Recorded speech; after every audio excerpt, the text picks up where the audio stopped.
వెనుక ఉన్న అసలు కారణం ఏంటి?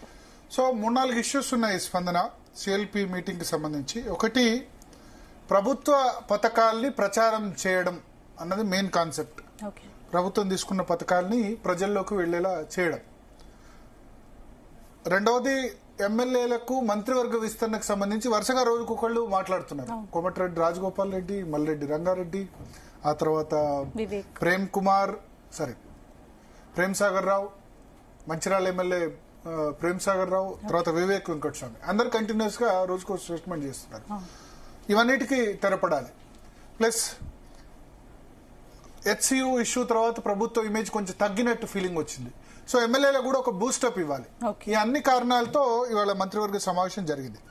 సో మంత్రివర్గ సమావేశంలో ఆయన అంటే మోర్ ఇన్ డెప్త్ వెళ్లే ముందు ఆయన ఏం మాట్లాడారనే ముందు ఒక మాట, ఎమ్మెల్యేలందరి ముందు ఒక ఎమ్మెల్సీని పొగిడారు. ఆ ఎమ్మెల్సీ ప్రస్తుతం మనతో పాటు లైవ్ లో ఉన్నారు. ఆ ఎమ్మెల్సీ ఎవరో కాదు, అద్దంకి దయాకర్.